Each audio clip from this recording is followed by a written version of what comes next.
Tudo começou em Hydesville, pequena localidade americana em meados do século passado, quando duas adolescentes, conhecidas como irmãs Fox, estabeleceram um código de comunicação com uma inteligência invisível após sua casa ter sido incomodada por ruídos e ocorrências estranhas durante um bom tempo. Nascia aí na era moderna o processo objetivo de intercâmbio entre duas dimensões, a visível e a invisível. Descobria-se um novo mundo paralelo ao nosso, o mundo dos espíritos. Levado para a Europa, tal método foi sofrendo modificações, embora, num primeiro momento, a comunicação entre os dois planos de vida tenha servido mais para entreter seus adeptos do que para despertá-los para a evidência da sobrevivência da alma. Por volta de 1854, um conhecido intelectual da área da educação na França começou a se interessar pelos fenômenos. Seu nome, Denisard Hippolyte Léon Rivail. Passando a frequentar reuniões na casa de alguns amigos, vislumbrou nas manifestações a possibilidade de obter respostas a perguntas que muitas vezes também se fizera. Em depoimento no livro Obras Póstumas, ele conta: comecei meus estudos sérios no Espiritismo, menos ainda por meio de revelações do que de observações. Apliquei a essa nova ciência, como fizera até então, o método experimental. Nunca elaborei teorias preconcebidas. Observava cuidadosamente, comparava, deduzia consequências. Dos efeitos, procurava remontar as causas, por dedução e pelo encadeamento lógico dos fatos, não admitindo nada por válido como explicação, senão quando resolvia todas as dificuldades em questão. Desse criterioso trabalho, nasceu uma série de livros que se tornou conhecida como Codificação Kardeciana, obras que fundamentam quaisquer estudos acerca do Espiritismo. Buscando evitar associações entre seu respeitável trabalho como autor de obras pedagógicas e o das inovadoras ideias espíritas, Denisard passou a assiná-las com o pseudônimo Allan Kardec, que, por sinal, segundo revelação espiritual que lhe fora feita, correspondia a um nome usado por ele mesmo em existência anterior. Paralelamente, nos 15 anos que separam o início do trabalho de Kardec e seu desencarne, surgiram outras publicações de menor porte, além da Sociedade Espírita de Paris e o periódico Revista Espírita, todos conduzidos por ele mesmo no tempo citado. As obras básicas, portanto, são as seguintes: O Livro dos Espíritos, lançado em 18 de abril de 1857. Nele estão contidos os princípios da doutrina espírita sobre a imortalidade da alma, a natureza dos espíritos e suas relações com os homens, as leis morais, a vida presente, a vida futura e o futuro da humanidade, segundo ensinamento dado por espíritos superiores com a ajuda de diversos médiuns. Allan Kardec assina a compilação e ordenação contidas nesta obra que, na verdade, compreende 4 livros diferentes. O primeiro, tratando das causas primárias, divide-se em 4 capítulos, reunindo 75 questões. O segundo aborda o mundo espírita ou dos espíritos, dedicando 71 capítulos e 538 questões a seu conhecimento.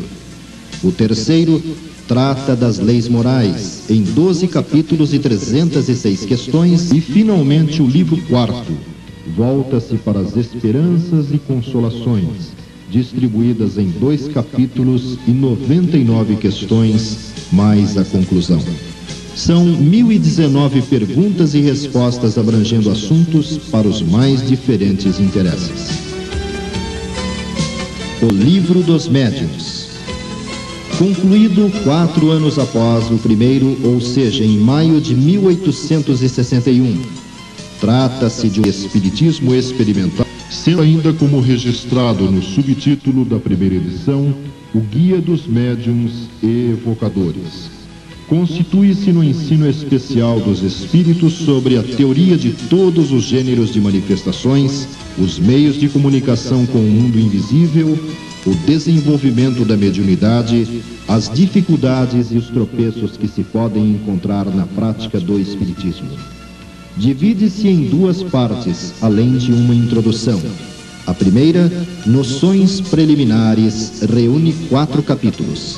A segunda, das Manifestações Espíritas, aborda em 32 capítulos temas que vão desde diferentes tipos de mediunidade, pesquisadas por Kardec, até questões como a obsessão, identidade dos espíritos, evolução, perguntas que se podem fazer aos espíritos, charlatanismo e embuste, entre outros. O Evangelho segundo o Espiritismo, cujo lançamento ocorreu em 1864, a princípio com o título Imitação do Evangelho.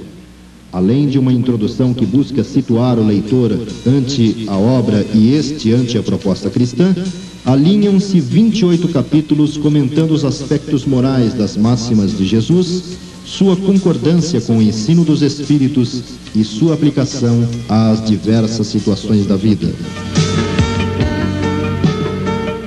O Céu e o Inferno, ou a Justiça Divina segundo o Espiritismo. Publicado em agosto de 1865, procura fazer um exame comparado das doutrinas conhecidas, da passagem da vida corporal à vida espiritual, as penas e recompensas futuras, revendo as ideias dos anjos e demônios e das penas eternas, seguido de diversos exemplos acerca da situação real da alma durante a morte e depois dela. 2 partes constituem o livro. A primeira, dedicada à doutrina, divide-se em 2 capítulos. Na segunda, através de 8 capítulos, várias mensagens são reproduzidas, revelando a situação dos espíritos que passaram pela morte sob diferentes condições e que retornaram através de médiuns diversos, revelando detalhes extremamente interessantes para nós que ainda permanecemos no mundo dos chamados vivos. Finalmente, a quinta, aquela que é conhecida como a Gênese, colocada nas livrarias em janeiro de 1868, mas que na verdade reúne 3 estudos. O primeiro, dividido em 12 capítulos explicando a Gênese mosaica sob a ótica espírita. O segundo, em 2 capítulos enquadrando nas leis naturais do universo chamados milagres praticados por Jesus. E por fim, 18 capítulos analisam as predições, ou seja, a capacidade de se antecipar a acontecimentos futuros.